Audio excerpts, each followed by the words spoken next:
Hello? Hi, Barry. Can you hear me? I can't hear you. I don't know what's going on.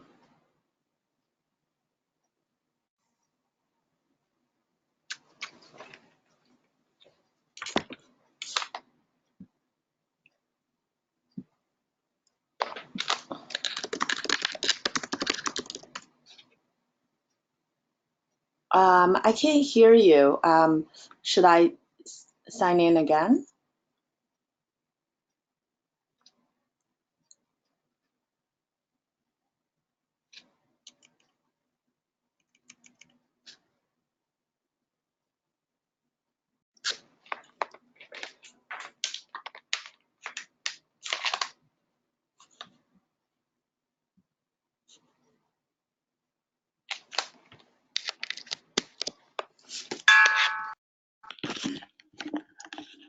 Okay, so I Hello? disconnected by Oh, I can phone. hear you now. Oh, I Yeah, can hear you now. for some reason the audio is not working on this computer, and I tell me what the sound quality is like. It is coming through my speakerphone, but I don't. I'm just trying to kind of make it work with this computer because the other computer I'm trying to fix. But you can hear me, okay? Yeah, Okay. now I can hear you. Okay. Thank So great. So we'll start. Um, And you can see everything okay. Okay, great. Yeah. So, okay, so let's just start. We'll just start with some chanting. Om Ganeshaya Namaha, Om Ganeshaya Namaha, Om Ganeshaya Namaha, Om Ganapatiye Namaha, Om Ganapatiye Namaha, Om Ganapatiye Namaha. Vakrutunda Mahakaya, Surya Koti Samapraha, Nirvigyam Karame Deva, Sarvakareshu Sarvada. Jnanamulam Guru Murti, Pujamulam Guru Padam, Mantramulam Guru Vakyam, Mokshamulam Guru Kripa. Sahana Bhavatu, Sahano Bhunaktu, Sahaviryam Karvavahai, Tejasvinavatitam Ma Vivishai Om Shanti Shanti Shanti. Om Om Doom Durgaye Namaha. Om Doom Durgaye Namaha. Om Doom Durgaye Namaha. Om Rahave Namaha. Om Rahave Namaha. Om Rahave Namaha. Om Ketave Namaha. Om Ketave Namaha. Om Ketave Namaha. Om Aditaye Samaye Mangalai Buddhaye Cha Guru Shukra Shani Vischa Rahave Ketave Namaha. Honoring the great ones, Lord Krishna, Goddess Saraswati, Veda Vyasa, cognizer of the Vedas, and the holy tradition of masters, going back to Brahmananda Saraswati, and my great teachers. We don't have a big crowd today. We've got, well, people sometimes do come late. We've got Catherine here. We've got Jessica here. And I'm not sure, I guess sometimes people have been coming a little bit late lately. So Jessica, you can hear me okay, right? you. Yes, I can hear you fine. Okay, great. Okay, so I'm wondering if this would work with my headset, but I'm just going to keep. It's working with the phone, so I'm just going to keep it working with the phone. Okay. Okay, so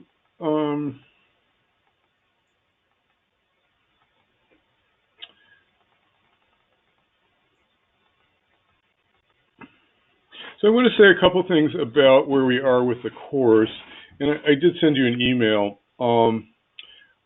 I originally, when I was going to do one lesson on nakshatras in the part one of the course, I said, well, I really can't do justice to it. Really need 3 or 4 lessons on nakshatras. So then I developed the extension, and then the extension was 6 or 7 weeks, and I covered nakshatras in 4 weeks, and a lot of the rest of the nakshatra material can get kind of like cookbooky, so it's kind of like you could probably read stuff on it. So I wanted to do something deeper. with the material, because it's ultimately Rahu and Ketu are about our subconscious patterns, and we have to kind of really work hard to kind of use the astrology to help unmask them. So I'm trying to, the last 3 lessons I decided to kind of do a lot of extrapolated synthesis material, which is going to be very deep, that nobody will give you. It's taking a lot of time to kind of pull it together. But so that's why we're not going to do any more with nakshatras other than integrating it into the final lesson. And I'm hoping people are okay with that. But I will send some more, for those of you who are not here today, I will send some more nakshatra material that I have in writing for you to study. And I sent you some other links if you want to study Rahu and the nakshatras. Next week, I'm thinking of doing Rahu and Ketu in relationship, because it's such kind of a huge area, and something that wasn't in the original course, and then pulling everything together the following week on April 10th. Again, those of you who have signed up for my Finding Your Life Purpose course, Clear in Depth, I will be having the first lesson will be today at 3:30 Central Time. Most of you on the call have signed up. If you haven't, there's all kinds of links on my Facebook site, and I sent you it in my email. The first class is always like the ocean in a drop, so it's very powerful because it's an overview of everything that we're going to do. And those of you who are interested in the foundations class, again, it's going to be really incredible depth. It's for people who know astrology will get really kind of in-depth stuff that they've never learned before. Okay, so that's all I want to say here. I want to move to today's material. And there's a second edition of the slideshow that I'll send you. So I always suggest that you wait to print the material off when I send you the black and white version. Okay, so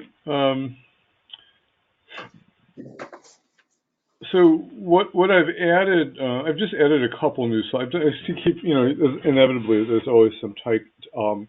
This is the big slide that I've added to the second edition of the slideshow, and we have to talk about it first. So Rahu and Ketu create wounds and masks in many ways in our charts. And again, Rahu and Ketu are connected to subconscious patterns, and we don't see them. They're kind of the shadows of the moon, and they're hidden. And that's why we can go through our whole life and not understand why things don't work unless we understand Rahu and Ketu. So that's kind of the core assumption here. If you study with me, you'll see that we have to look at charts in many different ways.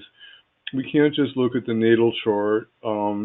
And so Rahu and Ketu wounds and masks can show up in many different charts. It can show up in the moon chart, which is taking the moon as the ascendant. It can show up in the sun chart, taking the sun as ascendant. It could show up in a Varga chart. I mentioned that earlier in the class.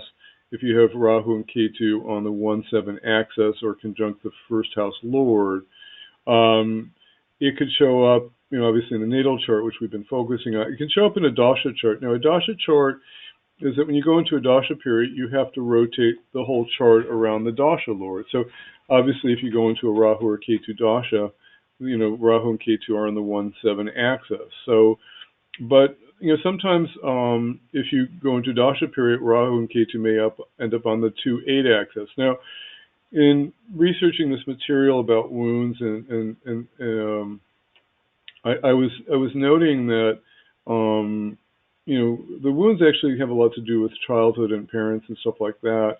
So they can second house is early childhood and family. So I feel like a lot of these wounds show up most when you have Rahu and Ketu on the 1-7 axis or the 2-8 axis, or even sometimes the 6-12 axis. So it's very kind of these patterns are kind of so deep and they're so prevalent in so many of us that they have to be in many different places, and that's why I was putting this together. Again, no one will tell you this. It's something I've just been kind of putting together from research, and we'll look at some examples. Okay, so again, just kind of to review, K2 houses are associated with the past in a place where we spin our wheels and never feel happy or accomplished. And our first part of our life is dominated by Ketu, where we're stuck with family beliefs and family patterns and inherited family ancestral karma. We always have to venture into Rahu. And because Rahu and Ketu are kind of unconscious patterns, we never really see them. Ketu will bring, this is kind of a core slide here, and I should blow it up, but it's not. I don't know how well you're seeing it. Let's see.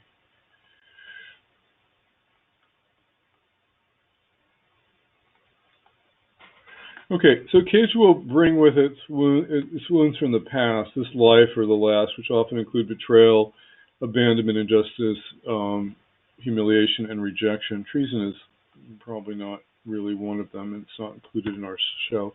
Rahu, again, they tend to show up on the 1, 7, 2, 8, 6, 12 axis mostly.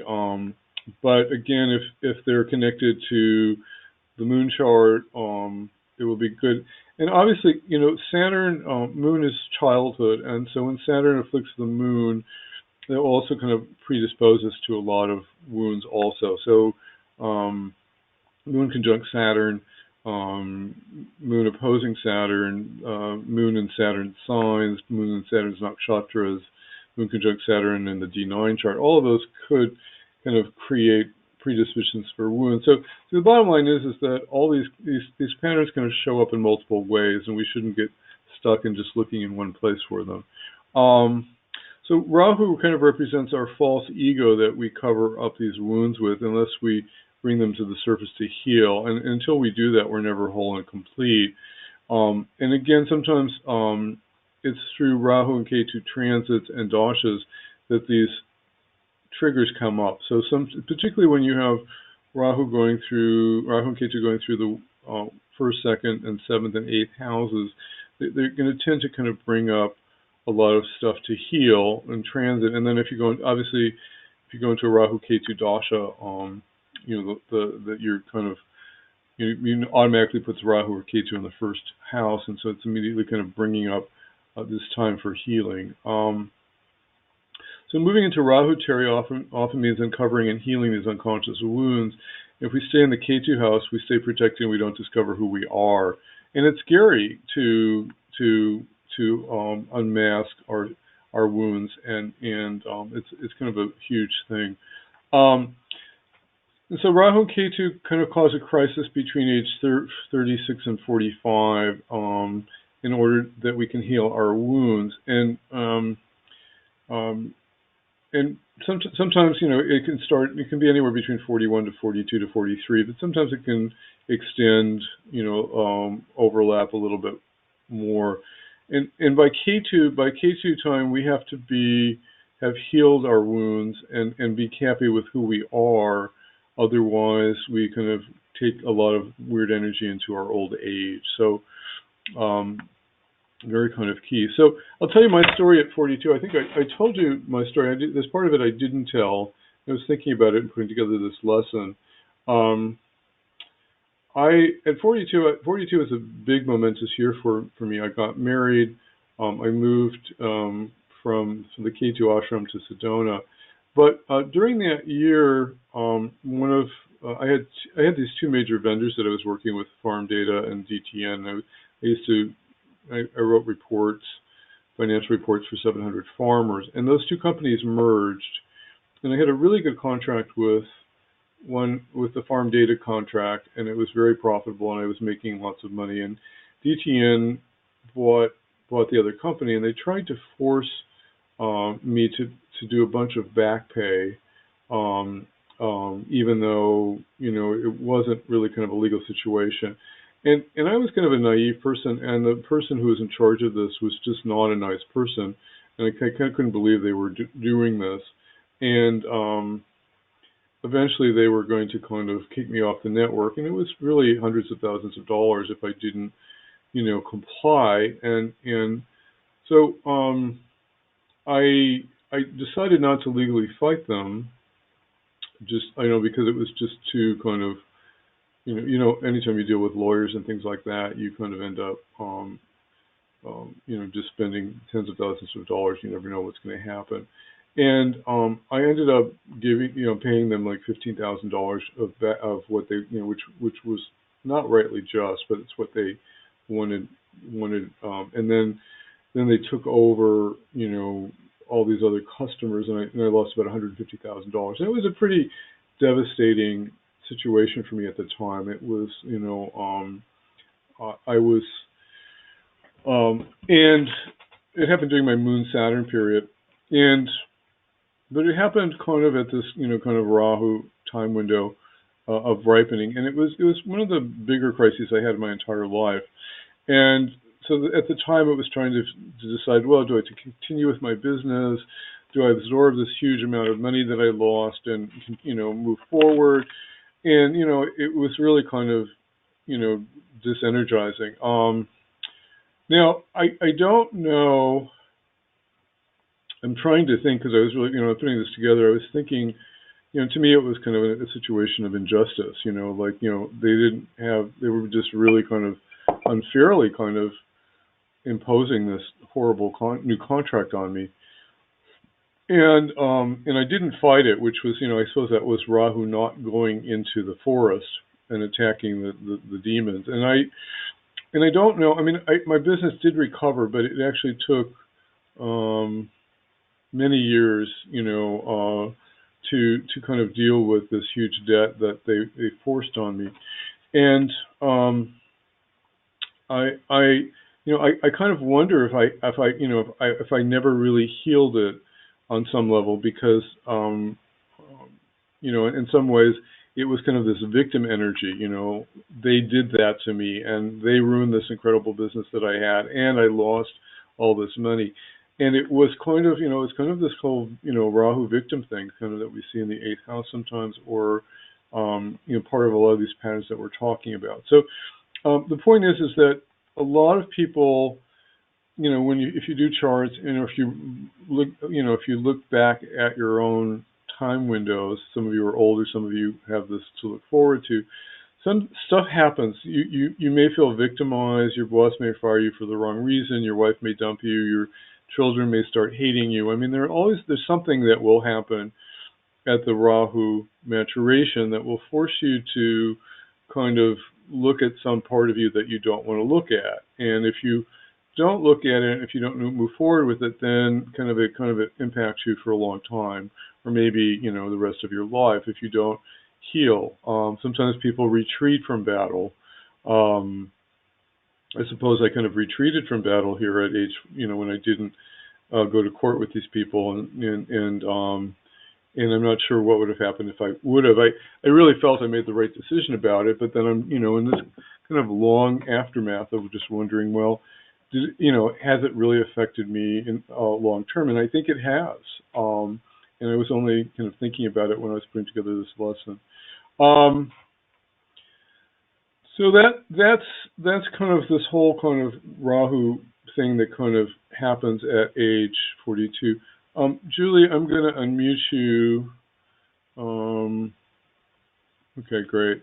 We're on my speakerphone because I'm not getting sound through this computer still, and I can't change to the other computer because it's having a problem. So I'm happy to be on this computer. It's just I've got to do the webinar over the phone. So Rahu will cause us to create a mask and a false identity, and we need to shed it, but are we willing, or do we kind of hold on to it? And so it's kind of, I was saying with maturation here, the quest comes, let's say our wife wants to divorce us at age 42 or something. Do we look at our ugly patterns and decide, do we kind of pretend that there's nothing wrong with us and it's all her fault and be a victim, or do we look at our subconscious patterns and realize, God, I really did a terrible job in this marriage. I'm really guilty of not showing up, and I really could have done a better job. So, what happens is, we're kind of blinded up to a certain age, and we have to kind of then look at ourselves and our patterns and then kind of move through our kind of crisis. And, it can show up, depending on what house and sign Rahu is in, and, it can show up in different ways.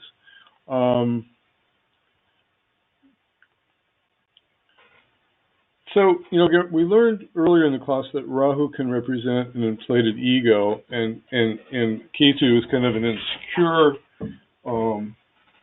ego. I'll be right back. I just need to get my jacket.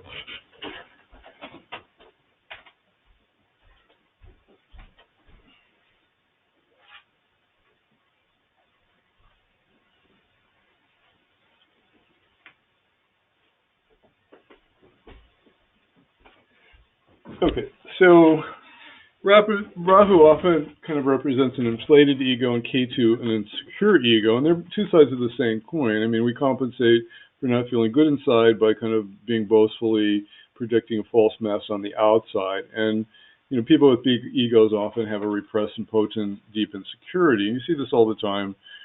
With rock stars, sometimes they're everybody idolizes and loves them, and they deep inside, they may have Rahu in the first. Deep inside, and they may be very creative people, but deep inside they think they're not good enough, and they get into drugs and alcohol and to kind of deal with it. I think we saw Phil, you saw the Elton John movie, and I think I showed you his chart a couple of weeks ago. I think he's one of those personalities like that. I think. Now, earlier in the class, we talked about Rahu and Ketu and phoniness, and I thought it was important to bring back these points here because they're going to mean more now. So Rahu often represents phoniness, false identity, masking of patterns that we don't want people to see about us.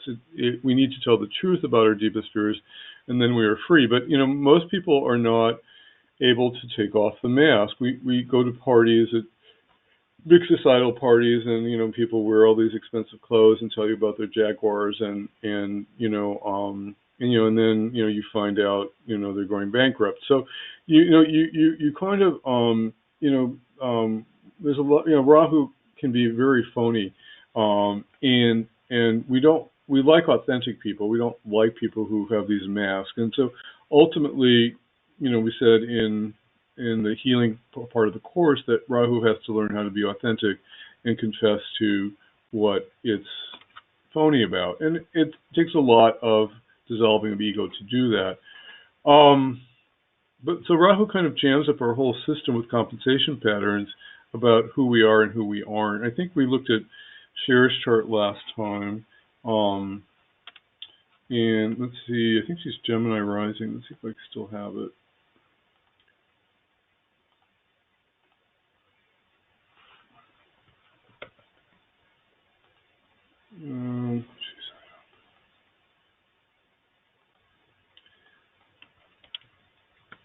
Still having trouble with this date. Okay, I'm sorry, I don't have her chart up again. I'm sorry.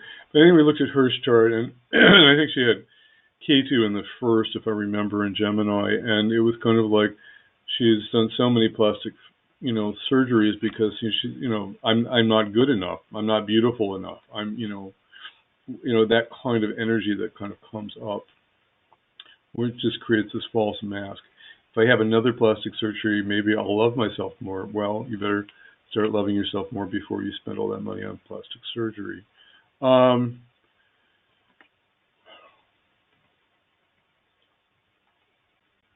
So phoniness can kind of show up in different ways, just to kind of review what we did earlier in the class.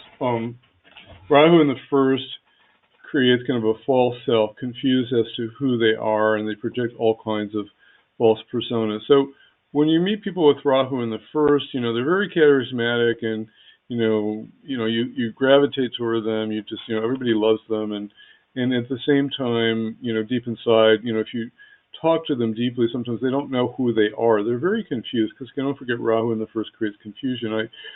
My office manager who left, has Rahu in the first in Gemini, and Rahu's transiting Gemini, and he's having this huge kind of Rahu return crisis, and he has no idea who he is or what he wants to do, and it's an absolute crisis for him at the moment, and it's and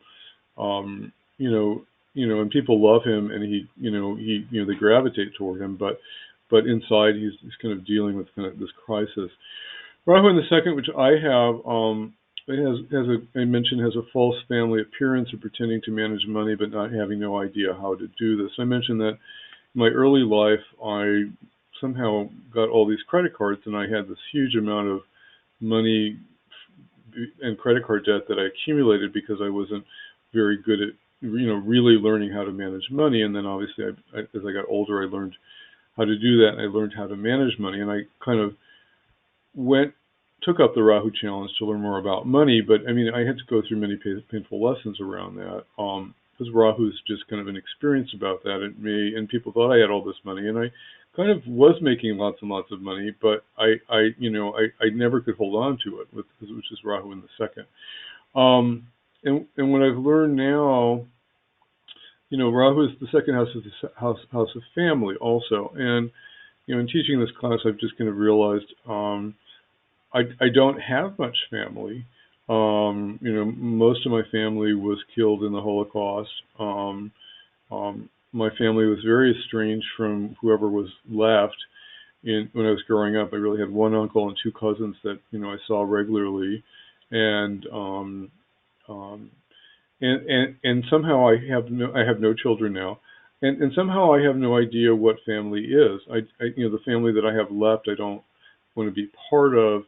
And I'm just realizing in healing my Rahu Ketu axis, I have to kind of embrace my family as they are, and even though they're not part of me, and it's just something, because family is so, and I meet people whose family is everything, and I don't understand what that's about, but it's a core issue that needs to be healed still, even at this late in life.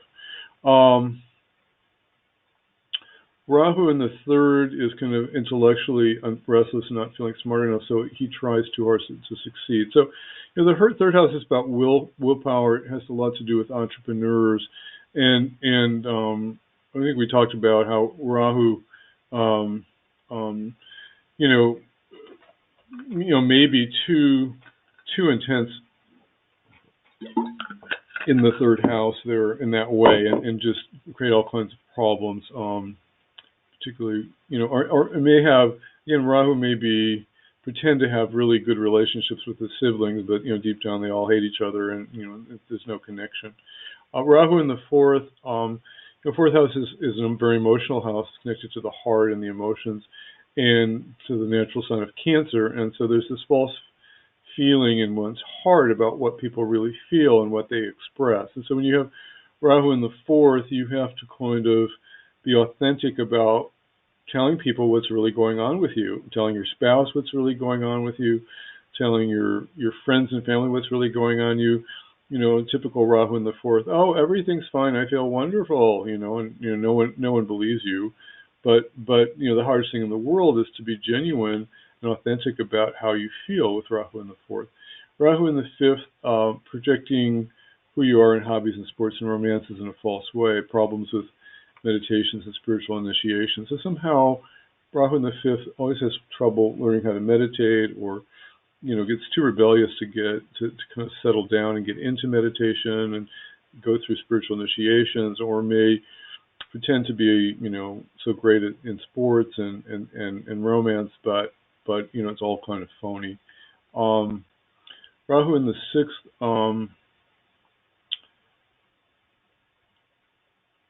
may create people who are kind of hypochondriacs. Again, the sixth house is a health house, and again, if you're not disciplined about your health in the sixth house, you get sick because you're not taking care of yourself. And Rahu is too much of a kind of a rebel to really want to be disciplined in the sixth house. It just wants to kind of eat what it wants and just do what it wants. And then Rahu in the sixth often has trouble with coworkers. Sixth house is often a house of people that you work with, and you may get people kind of attacking you a lot because you may come across as a victim because you show up as a phony person at work, and when you're not authentic at work, people kind of hate you and they want to get rid of you. You may pretend to be, you've probably seen this in office situations where somebody kind of sucks up to the boss and tries to be this kind of phony person at work, that they're doing the job, and their coworkers see that they're just like, taking taking their credit, and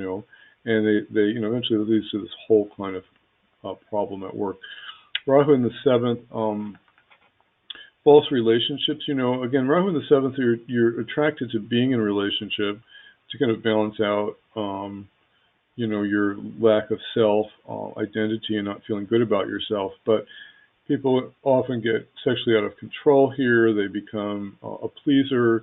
Um, um, they get involved in secret affairs and things like that because there's just never enough relationship for them, and they move on from one relationship to the next, and they're not genuine in relationships, so they're not authentic, and they keep losing their partners.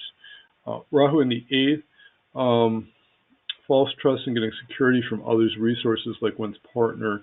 Sometimes, eighth house is the house of other people's money, and so, as I mentioned earlier in the class, sometimes if in marriage, if you don't have a strong connection around joint finances and being responsible together in joint finances, then you end up, getting into this tug of war with, one partner's pulling the weight more than another in joint finance. And the other problem with Rahu in the eighth is that, it's one of those unconscious fourth, eighth, and 12th house are water, are natural water signs of the zodiac. And so eighth house is like Scorpio, deep in conscious spheres. So Rahu in the eighth is like Rahu in Scorpio. It's just that we can't deal with these unconscious fears and phobias, and we end up drowning in addictive patterns. And we just are kind of we're not there. Rahu in the eighth is particularly difficult because it creates abusers and people who are abused and victims and perpetrators. And there's this whole inner shyness, lack of confidence that may overcompensate with a false mask. Rahu in the ninth, false about religion and spirituality, but possibly excessive, like a fundamentalist Christian who's, just thumping his Bible and going door to door. So there's just kind of and they may not be genuine. I mean, if you really, sometimes you meet these people, and rarely they'll take off their mask if they're a fundamentalist Christian or religious zealot. And if you do, you often find out, they don't really believe in it, but they like being part of the group, So they want to blend in with spiritual groups, but they're really not into it, So there's kind of this falseness and phoniness that they have. Rahu in the 10th, charismatic in leadership, but does not want to work well or lead others. So, I mean, we talked a little bit about the last couple of weeks. Rahu in the 10th, 10th house is the house of taking command, and it's the sun, it's Leo, it's taking command at work and leading others through example. A good leader leads through getting in the trenches with the people that he's working with. He doesn't criticize them and stay aloof and not do anything. So Rahu in the 10th may promote people to leadership, but then they get taken down because they don't know how to be a leader, and they need to study leadership. Rahu in the 11th can create phoniness with groups and friends, or one has phony and authentic friends, unclear of long-term goals of what they want to do. There's just, you always say that Rahu in the 11th is good, but again, Rahu still is going to have some, be part of these groups or cults or things like that, but really not authentic, and not an authentic person. And then Rahu in the 12th is a real problem. False abilities to surrender and to sacrifice in marriage. Again, the 12th house is one of the marriage houses. It's about being able to sacrifice. And if you have Rahu in the 12th, you get into phony sex lives and affairs and secret sex lives because you can't sacrifice in marriage, and you get bored, and Rahu always wants to kind of try something new. So you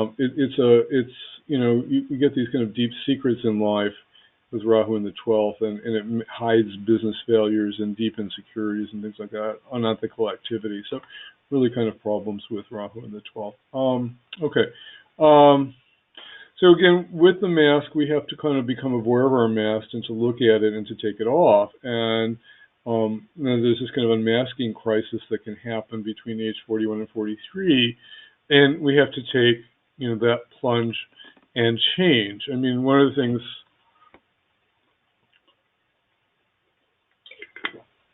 I see when I look back at age 42, I kind of failed. I ended up, instead of going into this lawsuit, I borrowed all this money to kind of take care of this problem, but then I ended up with all this debt, which, did not go away easily. And so in a sense, I didn't have a reality check about how to kind of deal with this problem. I just, I kind of I did a Rahu in the second thing, which was, not managing money properly or reorganizing finances or getting new investors or something like that. I really tried to do it all myself, and I think that wound never quite healed. Okay, so that's the end of this section, which is a little bit of a review, but I think it's going to make a little bit more sense now. I was going to try to pull up some charts for you to look at.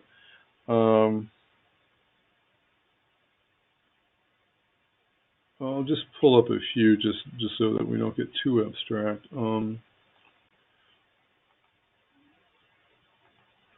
here's John Lennon. John Lennon has Ketu in the first in Pisces and Rahu in the seventh. And obviously, there's a lot of wonderful things in this chart, but I brought it up because Ketu in the first, is not feel really good about oneself, and that's often connected to family. And so if you read the biography of John Lennon, his father was in the war when he was growing up, and and then when his father came back, his father wanted to take custody of the child because the family got a divorce. Maybe he was age 6 or 7 or something like that. And they asked John who he wanted to be with, and he said he wanted to be with his father, and he said it twice. And then the mother walked away, and then he cried and he ran to her. So he had this really kind of difficult failure with his parents, and you get that debilitated Saturn in the second here. Deep suffering around family, and he, obviously he rose to a great start and became this great man, but inside, you could see that, people never quite heal these kind of Ketu things. Now, I'm trying to remember what year he died. Did he die during his, what year was he shot? Was he shot around 42 or something? I'm just wondering. Anybody remember? Was it 1980?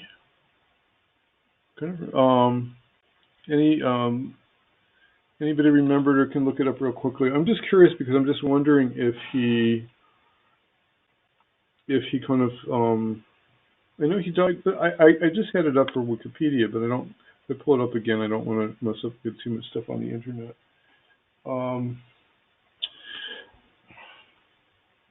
Okay, so I'm just curious if he kind of died around his kind of Rahu crisis period, and you can kind of see Rahu conjunct Mars here. He died 1980. It was 1980. Yeah, so December 8th. He died at 8. Yeah, okay, that's what I thought. That's what I was remembering, and so that was kind of in this kind of Rahu ripening years, 40, 41, 42, right between then. But that's interesting. I just was wondering that because even somebody who was kind of tragically killed, has to attract something if they don't feel good enough inside about themselves, and even these famous rock stars, you get this all the time where they, there's some, we only see their outward experience. We don't always know what they're going through inside, but you can imagine that, we saw that even in the Elton John movie too, that people don't it takes a lot to kind of heal these, Elton John did heal his addiction and his crisis, and, he did go on to marry and have children. And, to me, that was like an example of moving through the Rahu crisis. I did have his chart up before, but I'm missing it now. But thank you for looking that up, Jessica. Okay. The other person, I want to bring up Jackie Onassis, who actually also had a difficult childhood. Again, she's got Ketu in the first here in Libra, which doesn't do well. Her father was an alcoholic and had affairs, and her parents split, I think, when she was age 7 or 8. And obviously we all look up to her as this incredible person. Very tragic life, obviously. Her family life was certainly not anything model, even though she had wealthy parents. But very kind of wounded soul, and people with Ketu in the first, they kind of retreat, because they don't know, they almost think they did something wrong when their parents get divorced at that kind of young an age. So it's kind of an interesting chart. Okay, let me move on. Any questions on anything? I just wanted to kind of review this thing about mass and unmasking, because I think it's really kind of core to kind of recognizing what your mask is and being willing to go out and unmask yourself, which just about nobody can do, because we think so much of what other people think, but we suffer inside if we're not authentic.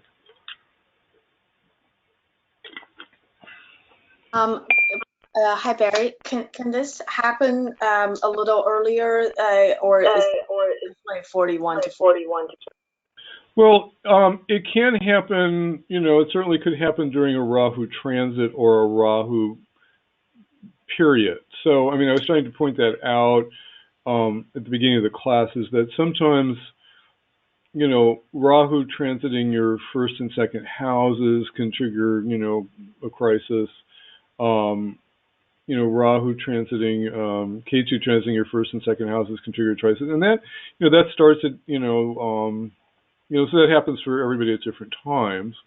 And then it also can happen around your moon, if it goes over your moon. So, and then, Rahu dashas and subperiods come up all the time too. If you have a Rahu major period, then Rahu goes to the first house. We rotate the chart around Rahu. So it's immediately kind of bringing up this whole issue of who am I, and confusion and mask, and, what's my identity, and what do I want to become, and things like that.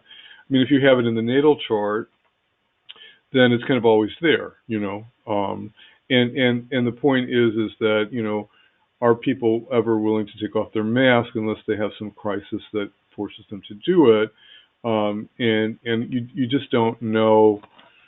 You don't know with people. You don't know if they're going to rise up to the occasion. You have to give people a chance, but I feel like people don't. If you read Joseph Campbell's the Hero with 1,000 Faces, he talks about the quest archetype, and the hero, like we said, is goes off and leaves his familiar territory and goes off to kind of, recover the Holy Grail or to slay the dragons or something like that. And once in a while, the hero just, is told that he has to go out, and he says, he goes out a little bit, something bad happens, he comes back and he retreats, So it's called like the failed quest, and that's kind of like the failed Rahu initiation. You don't get what you needed to do. You didn't have enough guidance, and so you kind of, and I live in a community where people probably have a failed. I live in a kind of an ashram community here, and I'm a kind of an ashram personality myself, which is very Ketu. And there are a lot of people that just kind of came back to the ashram because it's safe. They can meditate all the time. They don't have to grow through their challenges, and they think it's fine. It is and it isn't. I left the ashram at age 42. And I came back, so I don't. I'm trying to decide if that was a failure or not. I don't know. So is the Rahu Dasha 2 years? Would you say the Rahu Ketu period is the point where things can turn around? Like, is there a point that which period during these 18 years can be the period that things turn around and you start to realize, get the clarity? Yeah, we had a lesson. I don't know if you listened to the lesson yet on Rahu and Ketu dashas, but usually the first 6 years of the Rahu dasha through Rahu Saturn are very kind of confusing, and we don't know what the hell to do, and it takes a long time. And then things usually kind of fructify a little bit if there's going to be success in the Rahu period. It usually happens between Rahu Mercury and Rahu Venus, the middle section. And then things kind of, if we haven't completed a Rahu journey, then the last 6 years things fall apart again because Rahu and Mars, Sun and Moon are kind of enemies, and so those combinations. Once in a while, you can have great triumphs. Even Donald Trump, who became president at the end of his Rahu Mars period, he had because he had actually has a very strong Mars, and it's a really good planet for him. But a lot of people really kind of fall apart at the end of it. It depends. So there's no. The stereotype that we used to teach is that people always kind of have this kind of huge kind of Rahu meltdown at the end of the dasha, but it's not true of everybody. And in looking at other people, it's not true. I mean, I think Trump had, in Rahu Moon, I think he had to bankrupt a number of casinos. I mean, I always tell people, life is not that black and white. It's like not everything is good in our life and not everything is bad in our life at any one time. I mean, once in a while that happens in Vedic astrology, but not very often. Usually it's kind of mixed. Our health is good, our relationship sucks, our business is good, our children hate us, but it will vary from period to period. You can see it in the Varga charts, Mm-hmm. but it's not that cut and dry, Yeah. Okay, thanks. Oh, good question. Any other comments? Um, okay. So now this section is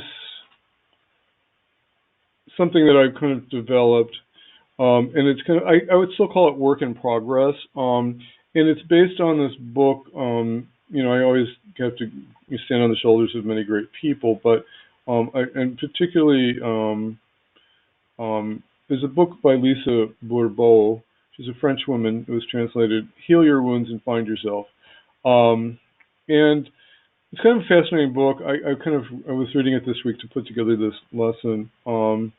And so a lot of the points that I'm talking about are from her book, and I'm kind of what struck me about it when I was putting it together was that some of the things that she's talking about are connected to Rahu and Ketu in the when they're on the 1728 axis, and so that's why I wanted to bring it up because I thought it's kind of a deeper way of you can be very simplistic and talk about um,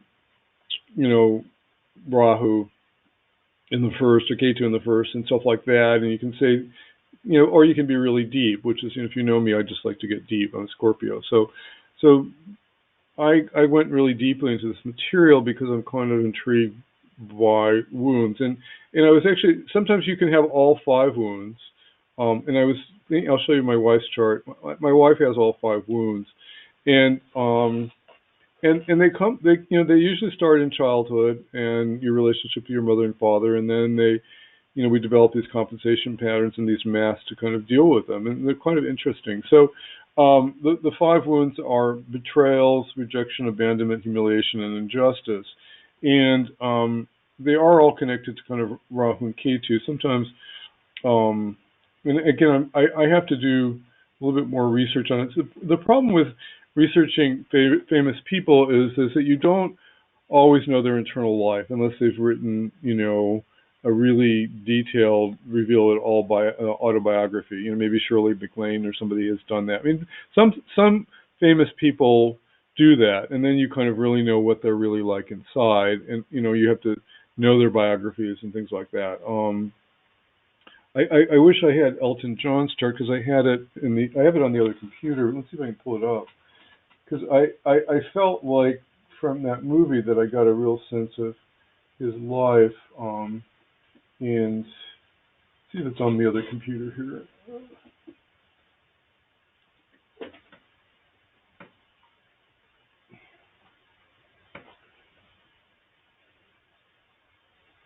No. Okay. If somebody who has a free computer or or phone can look up his birth data on Astrodean. So for those of you who'd like to look up famous people, you go to astrodeans.com and you type in their name, and you usually get pretty accurate birth data there. I did have it, and I don't have it anymore. I don't know what happened to it. But anyway, I think it might be fun to look at his chart again later on, but we can do that in a little bit. So Lisa Bourbeau's whole premise is that we're often have these wounds from past lives, and we bring them in, and we attract parents that will kind of trigger those wounds, and then we attract situations in our life that will create these wounds later in our life, so that we can heal them. And so, if we have an abandonment wound, I have an abandonment wound because my mom somehow left me in the crib a lot and didn't hold me when I was little, and that was like, hugely traumatic. And obviously I chose her, to do that, and she was a good person. She was not a bad mom. She just did that. But then when she went away to work, I also felt abandoned, and I still deal with this wound. And then I even in my 60s now, I create situations in my life where I wouldn't say people abandon me. It's not like my wife has left me, but like it's happened at work a lot where people just don't show up, or they have their own crises and they leave. And this whole year has been about that. We're really good people that were with me with our company, just kind of, and it brought up my abandonment stuff to heal, and I did some healing work on it, and it's better. But so that's how this stuff kind of works. We have these wounds deep inside, maybe from past lives, and then they come up to be healed. So what happens is that if we have a wound, we often develop a mask to kind of deal with it, and the mask is a pattern that kind of allows us to kind of compensate for what's going on inside. So, for example, if you feel abandoned, you may be very dependent on being with other people, or you may be dependent on your wife, or being with other people. And I think I'm probably more self-sufficient now in later age, but I was very afraid of being alone for a while. That's why I got married. And my wife is very independent, and I can't say that I'm any longer dependent on her, but for a long time, I was very dependent on having her around, and emotionally, I would feel extremely distraught when she went away on a business trip, and so you can see this kind of issue in my chart with Rahu in the second house. But anyway, so there are these kind of wounds that we have, and then these masks that we develop. We'll go through these, and maybe you read the notes. So rejection is a core wound, and it usually appears the first 5 years of our life. And sometimes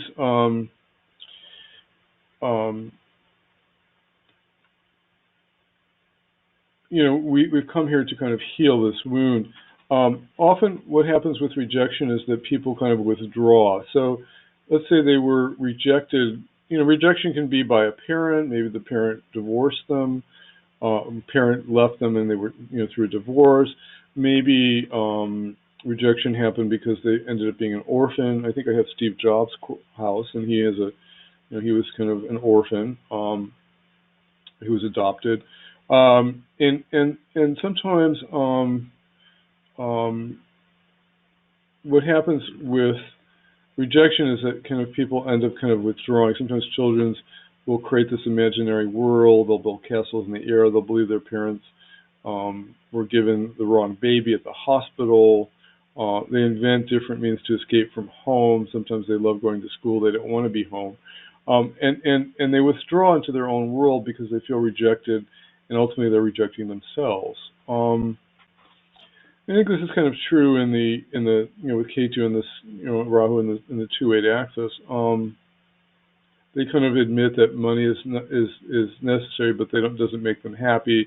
They have problems with their sexuality, and they think it interferes with their spirituality. So this kind of Ketu again tends to make one more spiritual, more withdrawn, and things like that. Very kind of typical of this kind of pattern.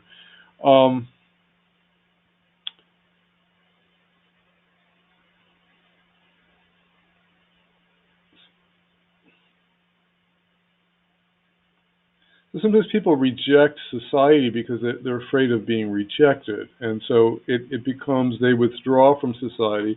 Kind of also kind of a K2 in the first situation. They're afraid of getting out there, of being venturing into the Rahu pole in a sense. They tend to kind of feel powerless, and rather than do that, they kind of reject the world and withdraw. They want to become as invisible as possible, and it makes them believe that maybe they're safe this way.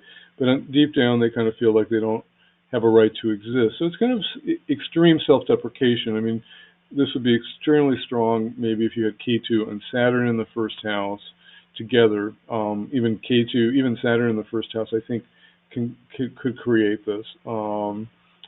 Just kind of extreme withdrawal.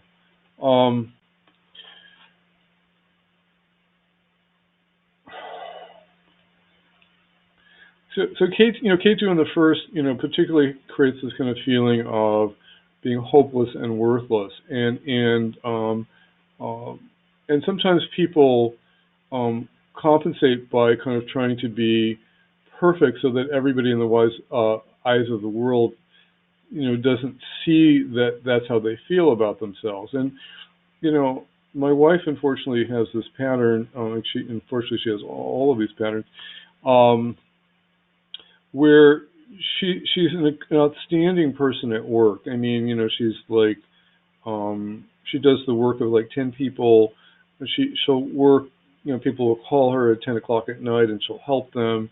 And she wants to be seen as perfect at work, so that people won't see how she really feels inside. And obviously, inside, there is a lot of deep problems.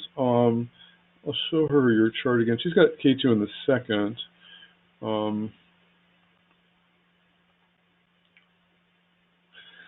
Okay, a Libra rising ruled by Venus. Venus is conjunct K2 again, so it's not that K2 is in the first here, but even K2 conjunct the first lord Venus, is like having K2 in the first because it's a very close conjunction. So it's kind of has that K2 in the first situation, and then she was the youngest child. She was unnoticed by her family, but she didn't feel like she had any value, and so she developed this pattern of like not having any worth, and she wasn't heard when she got into trouble when she was younger, and so she developed all these kind of really deep patterns. So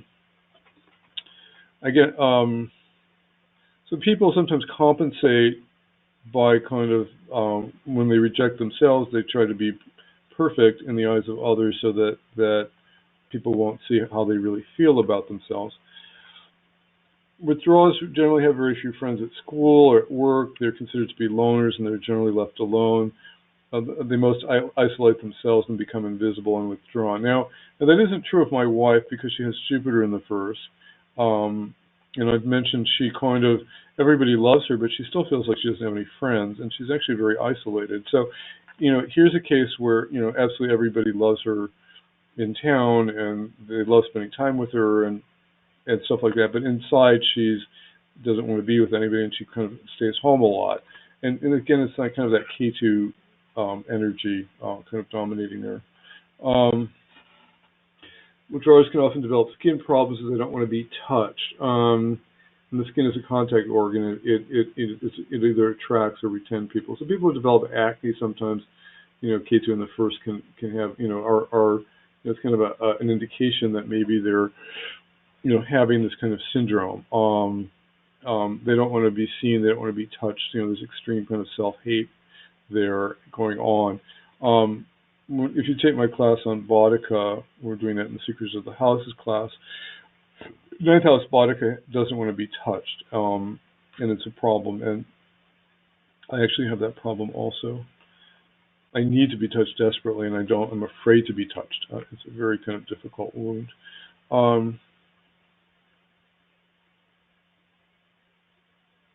Like I said, people become Ketu in the first, Saturn in the first. People become very isolated. They live in their own world. They don't.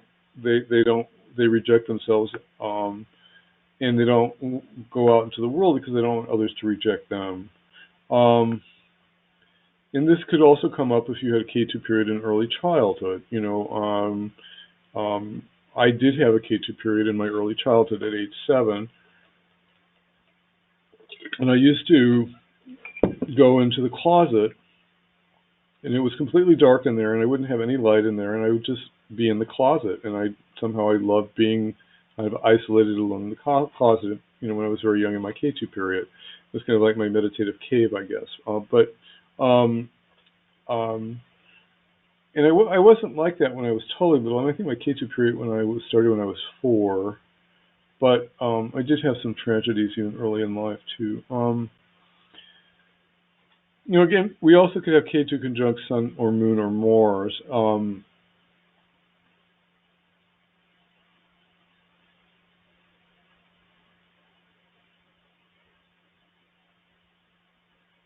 I think I'm moving to the humiliation section, which is a little bit different.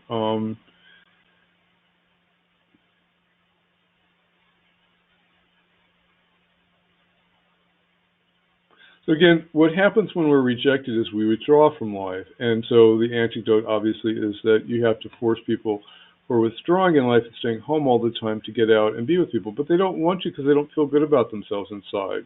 So it's really this catch-22. And ultimately, when we get to the end of the slideshow, we have to figure out how to heal all of these wounds. And one of them is you have to recognize them, and then you have to kind of do something about it. And it requires action. And, it's brave. I'm working with a man now who has kind of a Ketu in the first personality, and he's very withdrawn, and I have to really kind of encourage him to get out there.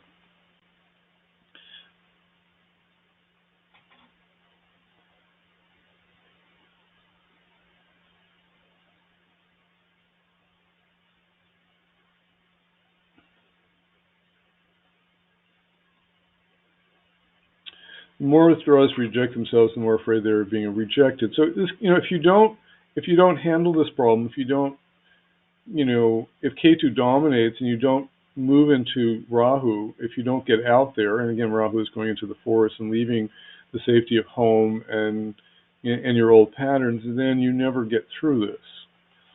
Okay, so 2 is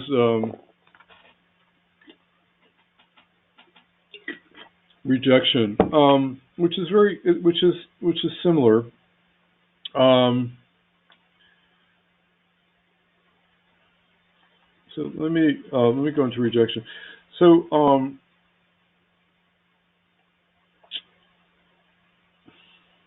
sorry. Some of this material is I had wanted to organize it a little bit better, and there's a lot of it. I wanted to go on to abandonment, but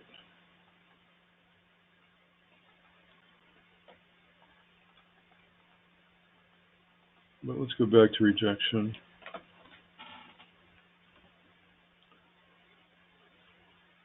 So sometimes we feel rejected in childhood by a parent, and maybe our dad didn't. Often happens with the parent of the same sex. If we're male and our dad isn't around, or if he rejects us, or something like that, then we tend to withdraw, and suffer this kind of rejection syndrome. And again, the mask is withdrawing from the world because we've been rejected by a parent and we withdraw. People with this syndrome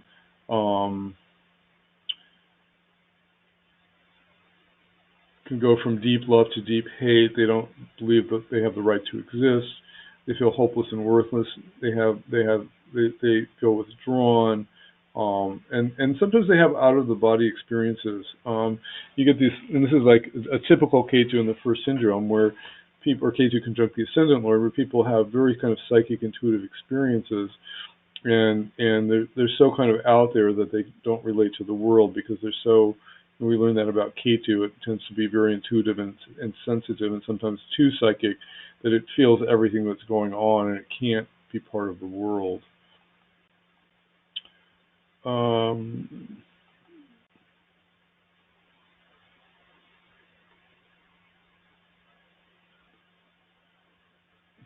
let's see. I have a few slides mixed up here, so I have to find out what happened. I was pasting things. So the next major wound is called abandonment, which is similar to rejection, but it's a little bit different.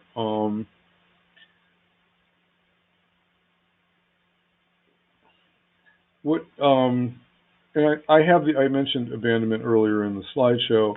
I this was one of the ones that is strongest for me. But what happens when you feel abandoned is that you become too dependent on other people. So it's not the same as rejection, because rejection tends to withdraw from life and be totally a hermit. But abandonment tends to make people more dependent. Um, Little children seek attention by crying. They can't be alone. They're afraid of being alone, so they become dependent on their mother, or and then they become, and later on life become dependent on their spouse. And if their spouse leaves them or something, then they go through a kind of a crisis. Um, People go through great lengths when they're dependent to avoid being deserted, and so they'll do anything to make sure that they aren't deserted or abandoned. And um, they often become victims in these situations because they're seeking attention to make sure that they're not abandoned. People who get ill suddenly kind of get attention, and so it's kind of making sure they're not abandoned. Um,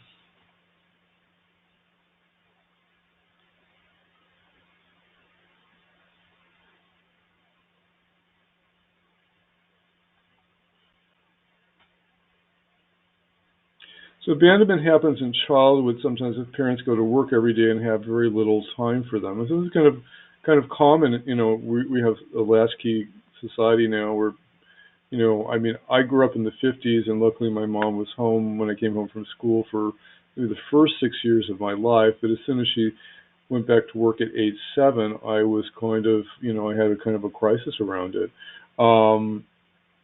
But you can feel abandoned. And again, children aren't logical; they're just emotional, and so they don't understand that you're trying to make a lot of money so that they have all the things that they want, but they just want you. So it's a very kind of difficult situation. Um, Sometimes abandonment can happen. Sometimes a parent can go into the hospital for a long period of time, and I know my mom went into the hospital for a week or something. I know it was very traumatic for me. And there are all kinds of ways that this can happen, and sometimes, um, it forces children to kind of create this mask. Um, Abandonment can happen if the father's too busy, if the mother's too busy. If children need a lot of attention, and I don't, you can talk with child psychologists, but at a certain age, they, they do want to become independent from mom and dad, usually about age 12. But up to a certain age, they're very dependent, and then they develop this whole abandonment thing if people aren't there. People who suffer abandonment don't feel sufficiently nourished with affection. So this is the story of my life, and I can't believe I'm 64 and I'm still dealing with this. And like I said, I've done enough work on myself. I know, from family history that, I just was left in the crib a lot to cry and not held enough, and I wasn't breastfed. And these are just very kind of core things that are about early childhood development that, one of the child psychologists I studied with said that even up to age 6 or something, it's good for a child to actually sleep with the parents because it creates they need the physical contact. It develops a certain level of security in them, and and in modern society this doesn't happen. And people, early parents are much more aware of this than they were before. And I think even up to the age of 2, I think it's thought that you've seen these kind of papooses that mothers wear, and it's very important for early children to have continual contact, physical contact with the parent, up to a certain age. I know up age 6 is kind of a critical point, but I mean, you can't carry your son around in a papoose for, probably more than 2 years. But I think, I think there are ages where that's important. Diane, I'm gonna unmute you. I just saw that you came. Okay. So what happens is, to me, this abandonment dependency thing, is a very kind of Rahu in the seventh affliction. Rahu in the seventh craves relationship. Somebody has, Diane, you might have to unmute yourself. You have I to mute did. yourself. I Oh, okay. did. I'm going to mute you now because it's Okay, coming through. Okay. that's So you fine. can mute yourself. Good. Okay. So dependence.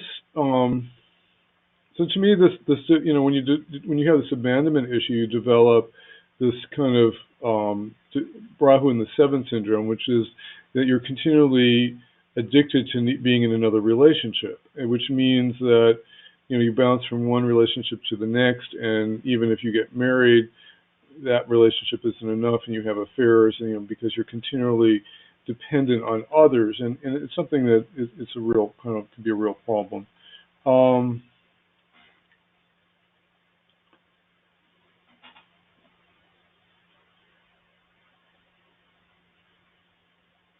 There's a victimization pattern that often gets created with abandonment people, and they did that to me. I mean, one of my spiritual teachers was often saying, like, victimization is like swimming in the sewer water and enjoying it and telling everybody how much you enjoy it. And you meet people who get into blaming people a lot and into kind of making everybody the bad guy, and it's a very kind of immature situation because, and this develops out of this abandonment situation. They did that to me. No, you created it yourself.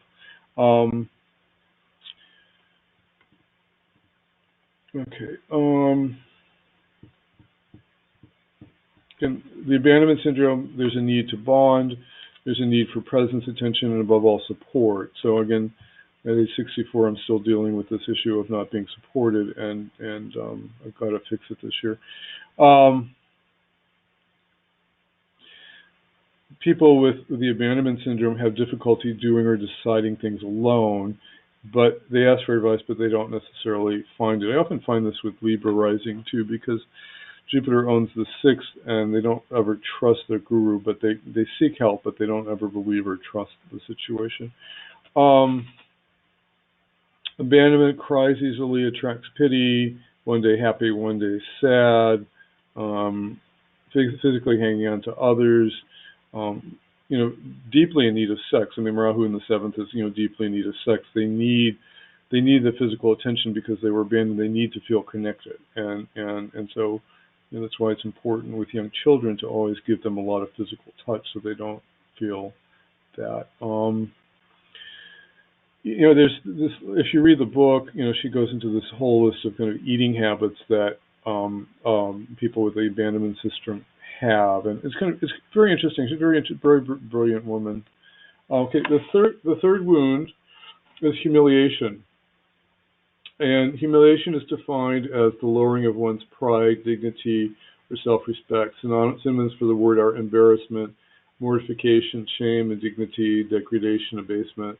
And the word can, this one can be awakened between ages 1 and 3. Again, a child may wet in his pants or in his bed, and then feels humiliated, and then the parent doesn't lets them know it's a bad thing. And you have to, obviously you have to toilet train your kids. But I was reading a story of a woman who was living in a convent, and I think she was young, she was 4 or something, and she wet in her bed, and the nun, made her carry wear the sheet of the wet bed into class. Just totally kind of made the situation worse. So you get these situations where and then in modern days, you're at a big meeting of important people at work, and you spill a coffee cup all over the the important papers on the desk at an important law meeting, and of course that's, you're humiliated. So humiliation, can continue to come up later in life, and we sometimes create patterns around it. I said young children are often made to feel bad for bedwetting, getting dirty outside, or sexual energy. So they feel humiliated and ashamed, and this leads to this kind of wound being formed. So the mask of humiliation, which is the compensation pattern, is masochism. And I was really kind of trying to think about how this kind of shows up in astrology. Saturn aspecting the ascendant lord, or Saturn aspecting the first, is often kind of a masochist, because you're kind of always beating yourself up, and you may do it just inside. I'm wrong. I did this wrong. I'm a bad person. Even though it may not. I mean, people ultimately get. Sometimes you always think of masochism as some, where people kind of self-flogging themselves, but obviously masochism is just even the mind continually moving through itself, saying, I'm not good enough, I did that wrong, I'm not good enough, and I see that a lot with Saturn in the first house. And I always have to tell the people, you have to do a lot of self-esteem work with people like Jack Canfield, so that you develop this idea, I am enough, I love myself. It's a huge process to heal this.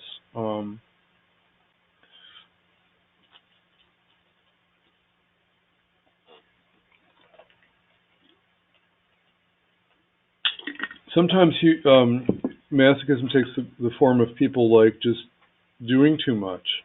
They want to make themselves useful, so they want to be honored by other people around them, so they don't feel humiliated or put down. And again, this is kind of the masochist mask. So masochism is described as gaining satisfaction, even pleasure, from suffering. And I was actually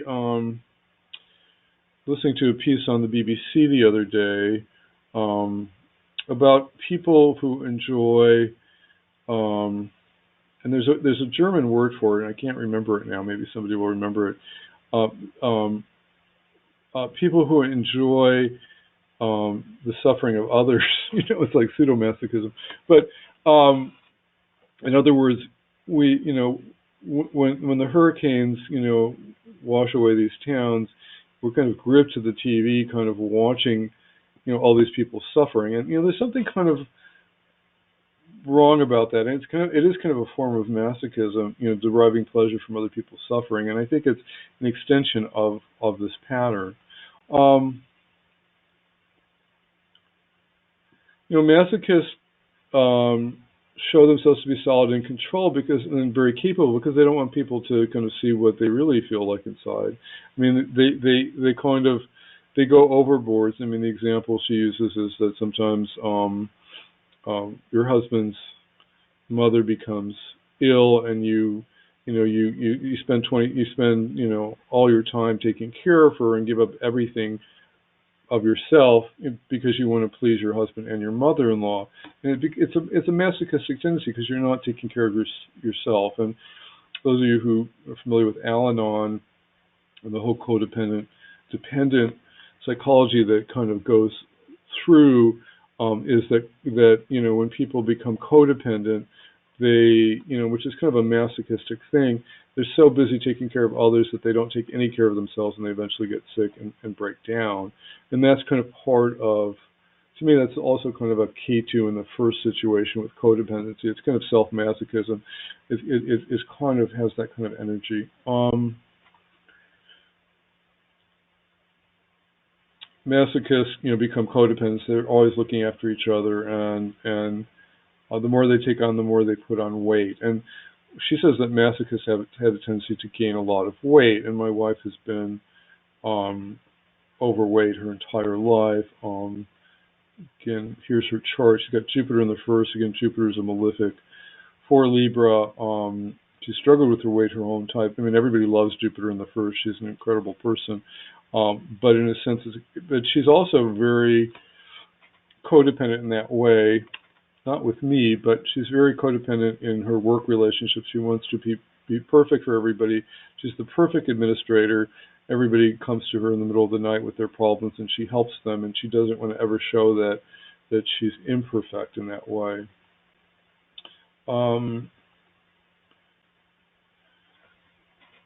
Ketu in the second, I'm always finding it's like Ketu in the first and the second that you're getting these patterns coming up. Masochists find it hard to express their real needs or feelings because since childhood they never dared speak up for being ashamed or making someone else feel ashamed. Parents often are told that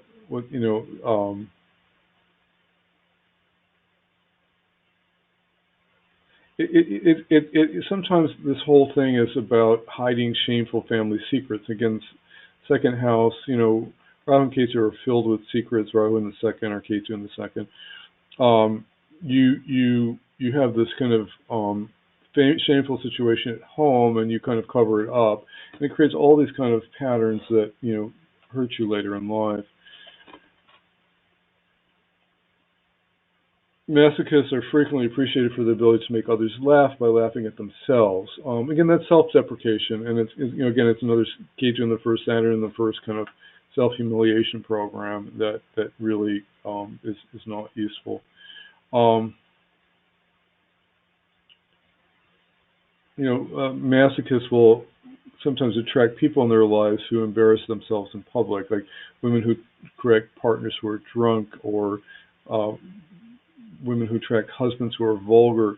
They create situations. It's kind of a masochistic pattern because they're, creating a situation where they become humiliated. Again, the core source of this wound it comes from our inability to forgive ourselves for what we did to ourselves or what others did to us. It's difficult to forgive ourselves because most of the time we weren't aware. When we're little, we're just not. We're just in these patterns from sometimes in past lives, sometimes very little. It's very amazing. We blame ourselves for everything that we do to ourselves, so the healing with all these things is always about self-love, which we'll get to at the end of the talk.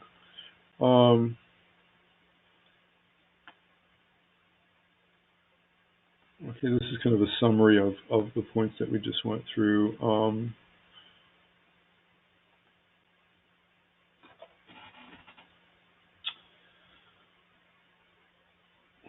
Masochists obviously punish themselves because they're, before they get punished by others.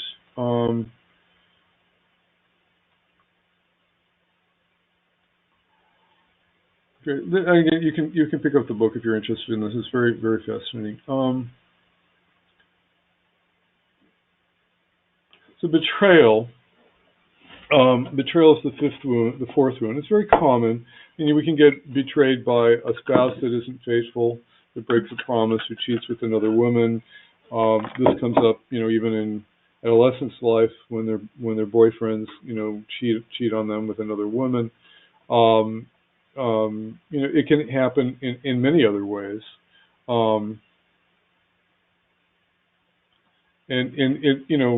Trust is always about Jupiter. Obviously, you need a strong Jupiter to prevent betrayal. And I think in my chart, this is the one that I really don't have. Luckily, I never feel betrayed. But I have Jupiter aspecting my nodes. I've got Jupiter conjunct Ketu, and I've got Jupiter opposing Rahu.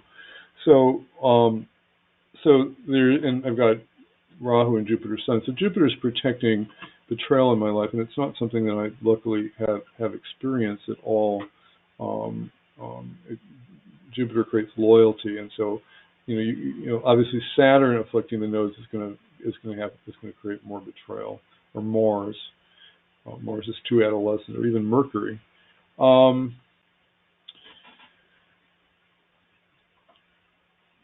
So in childhood, if we promise our child we're going to do something and we don't do it, then it betrays trust. Sometimes extreme examples of betrayal occur, if there's an incestuous parents, which obviously becomes this huge secret. in anybody's life, and then the person is perpetually kind of working out that betrayal that came from a parent. So it's very kind of fascinating patterns that can happen. So we counteract betrayal with a mask of controlling. So it's a compensation pattern, and we do everything to show that we're strong and that we won't easily be taken advantage of.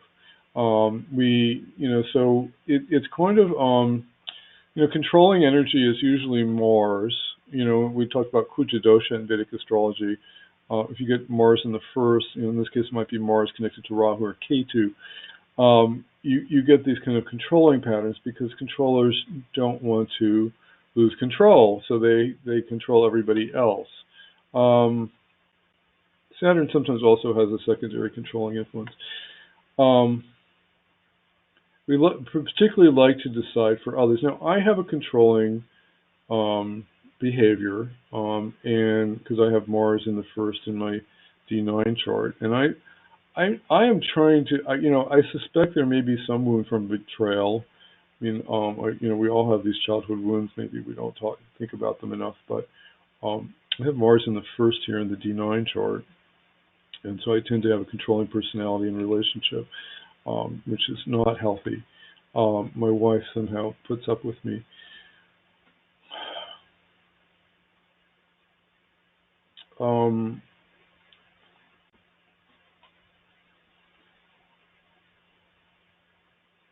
So controllers make sure they keep their promises and are faithful and responsible, and they make sure other people keep their commitments. And you meet people. I mean, sometimes this can be a good thing, I think, but it does get out of hand sometimes.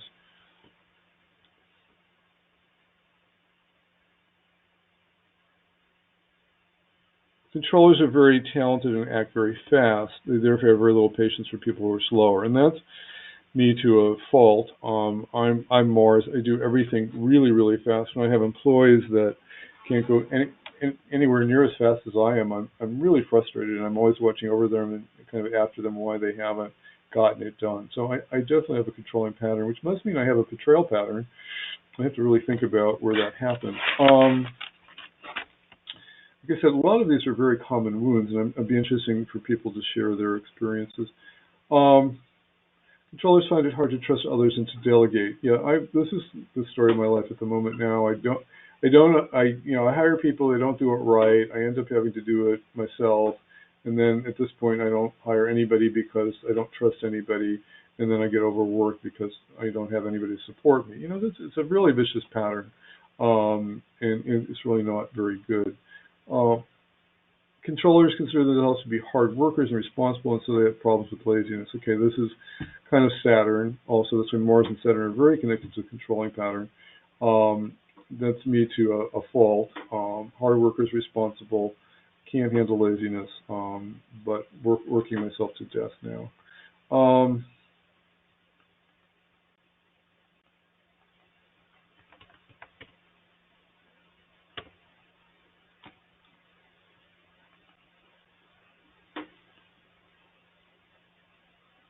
Controllers like to get involved in other people's business. They quickly see everything that's going on around them, and they feel strongly that they can help these people and control them and make their lives better. So it becomes this kind of over taking care of people. And I was trying to kind of think how this kind of manifests with Rahu and Ketu.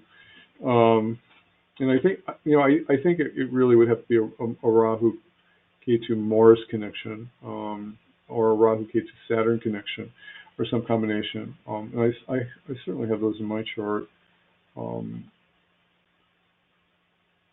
So I've got Rahu and Saturn aspecting my moon, and then Mars, Rahu and Saturn hemming in my moon, and then Mars aspecting my moon. And so I think my controlling personality, just is a strong combination of these three malefics kind of impacting the ascendant. While Mars aspecting his own sign is strong, and luckily that, gets me through the worst of the situation, but certainly it's kind of there.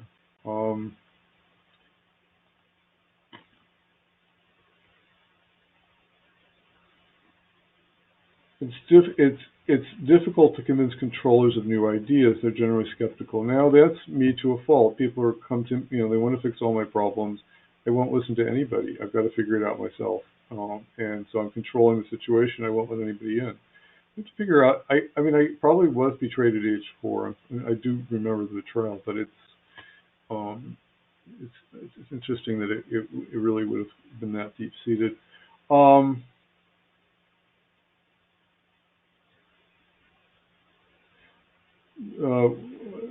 This lady notes the majority of controllers develop the wound of abandonment before they develop the wound of betrayal.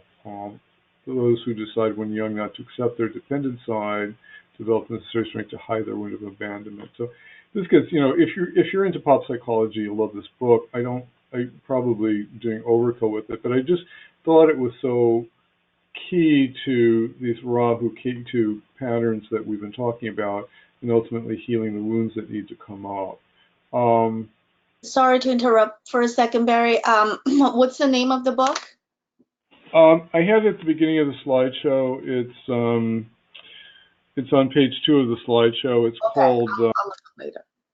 Yeah, it's under acknowledgments. It's either page 2 or 3 or 4 of my slideshow. Yeah. Okay, thank you. Lisa Bourbeau, heal the 5 types of wounds, or heal. It's Lisa Bourbeau. Okay. Yeah, but it's a very, very fascinating book. Because she kind of, I mean, I'm sure, like yourself, when you're going through this lecture I'm giving, you're saying, "Oh, I've got that." Yeah. I think these wounds are so core that sometimes you have all 5 of them, and they kind of intermingle very deeply, and like healing them is a huge thing. So betrayal sometimes happens with a parent of the opposite sex. There's a breach of trust, unfulfilled expectations, and the loss of sexual connection. Sometimes. Now, I'll tell you, I just hit on my betrayal. I was there's this little girl that I played with in my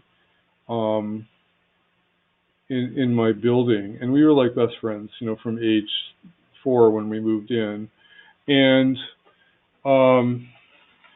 we were really super close. And, I was, at 4-year-olds, you're just kind of in love with, in love as children, in a sense. And her mother, by the time I kept coming over to play with her by age 6, her mother was, didn't like the situation. I don't know what she didn't like. I mean, it's not healthy for 6-year-old boys to play with 4-year-old girls. I don't know, but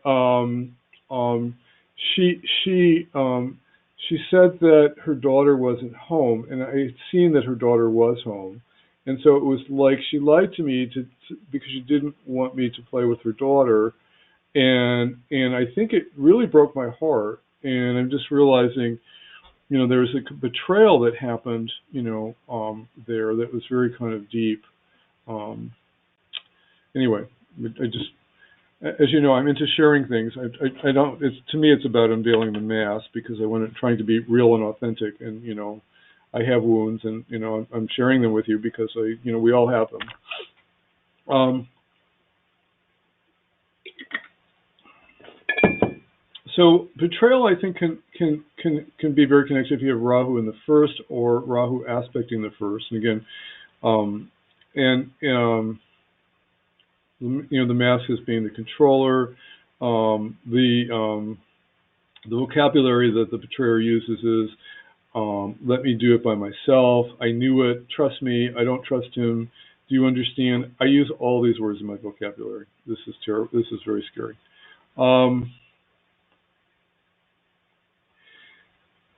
Betrayal, people want to believe they're responsible and strong, and so that's the compensation pattern. I'm responsible and strong. I mean, I'm deep inside, I'm deeply wounded, but I'm responsible and strong on the outside. Impatient and tolerant. Very interesting. They don't confide in others easily. Certainly true. Okay.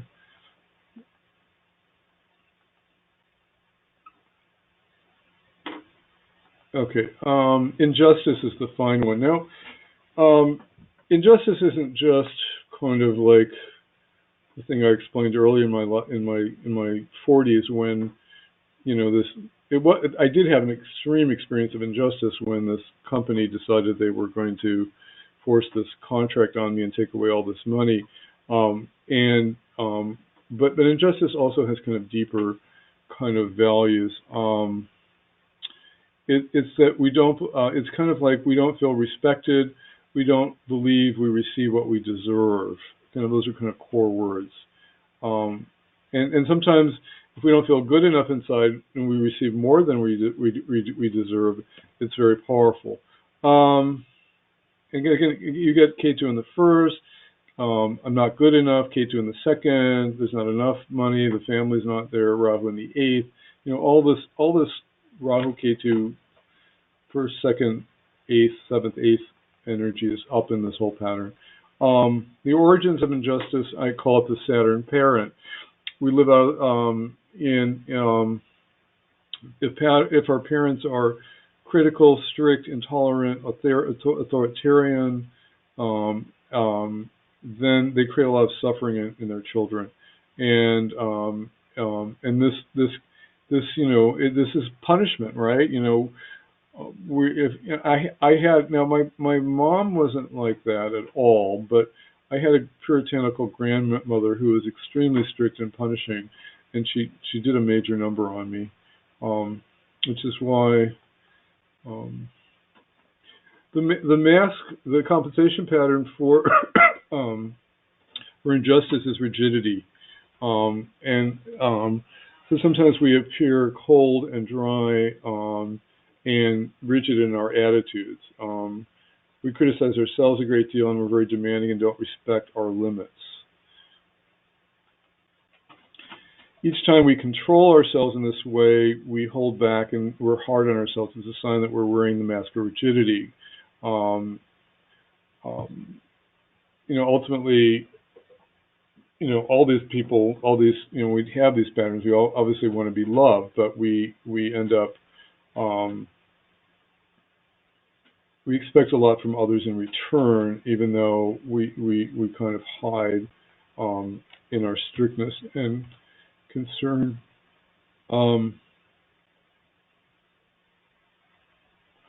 Rigid people are very sensitive, but they develop the capacity to bear their sensitivity and hide from others. They act as if nothing touches them. You meet people that are really cold. Now, this is a typical kind of Capricorn personality. Saturn in the first, Saturn aspecting the first, Saturn conjunct the moon, Saturn aspecting the ascendant lord. This kind of shows up, I think, more in Saturn than it does with Rahu. People tend to cross their arms more. They kind of block people out. They're just rigid. I'm not as rigid as I used to be, but I had a very rigid personality when I was in my 20s.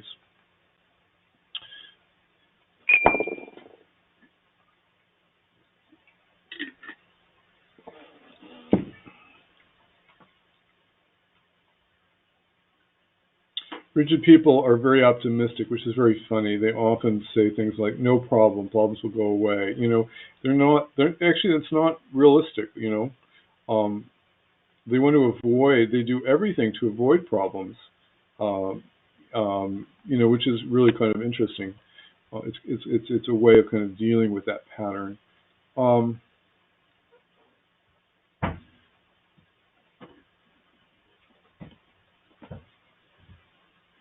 okay. I'm going to take a pause here. I'm coming back in a minute. Sometimes I have to do a quick emergency bathroom run, and it's good for you to do maybe a water break and rest your mind from all the stuff that I've been pouring into it too quickly. But I kind of see the rigid pattern very connected to Saturn-Rahu connection. So that could be Rahu in Capricorn, Rahu, Saturn conjunct Rahu, Saturn aspecting Rahu, that kind of thing. I'll be right back.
Okay, I'm back.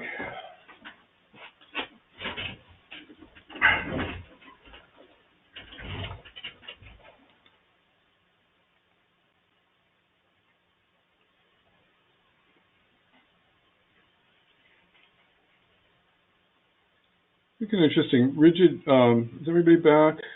I'm going to give you a chance to.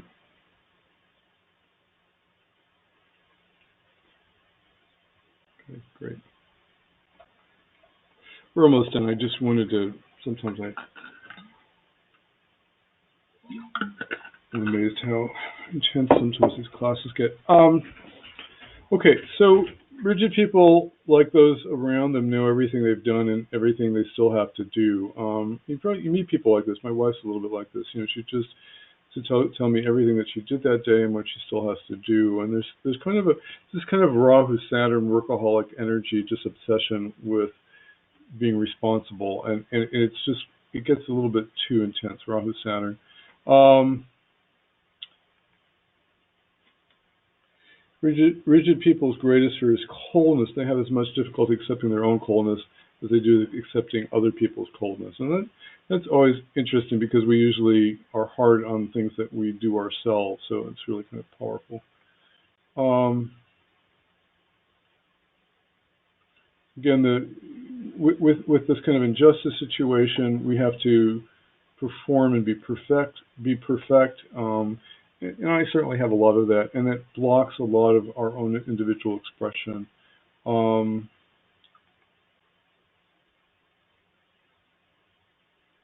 Characteristics of the injustice syndrome: the perfectionist, envious, cut off from their feelings, over optimistic, lively, dynamic. Have to justify everything that they do and have difficult asking for help.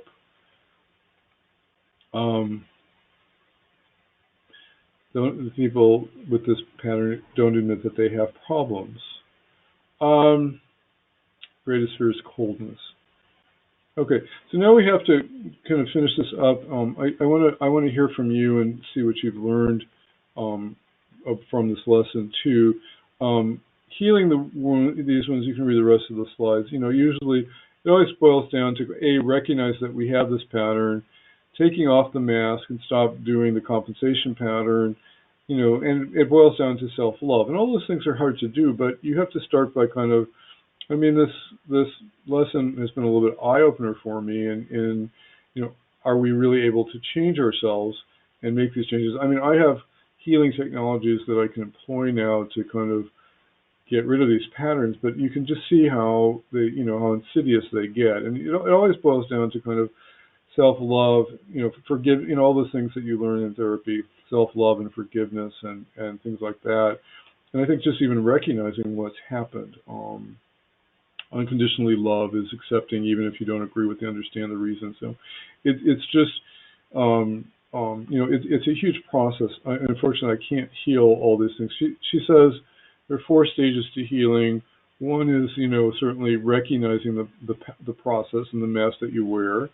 Second of all, you have to, you feel resistance reading the chapters, and you'd rather accuse and blame others for your own suffering. And certainly we have to stop blaming others. It's always about, when we have problems, we have to kind of decide, that anybody who shows up in our life is a mirror of things that we're not looking at it. And rather making the other person's wrong, we have to look at ourselves and see what is going on and how can I stop my suffering. We're just attracting people who are mirroring what we have.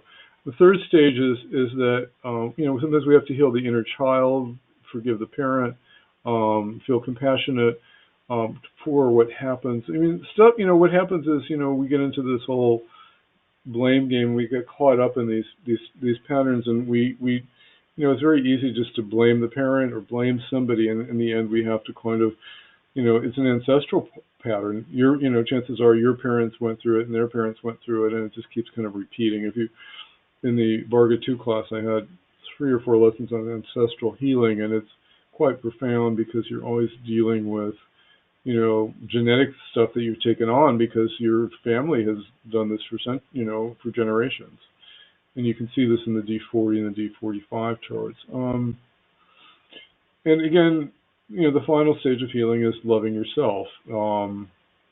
And it's only in loving yourself and forgiving yourself that you can heal these things. Those are all kind of truisms. There are kind of things to do. Anyway, I want to hear from you, I'm certainly not going to go through your charts and say what patterns you have, but if you want to share anything that you've gained from this lesson or anything that you've thought about in your chart from this lesson, I would love to hear from you. If you want me to pull up your chart, I can, but I'm certainly not going to analyze your wounds looking at your charts, because it to me would be intrusive. Again, a lot of this has to be self-inquiry. You may not want to share, but I think it would be fun to hear from everybody.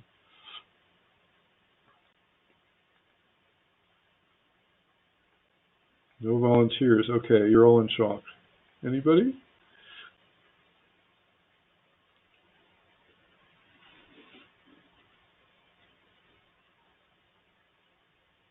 Okay, while you're thinking about it,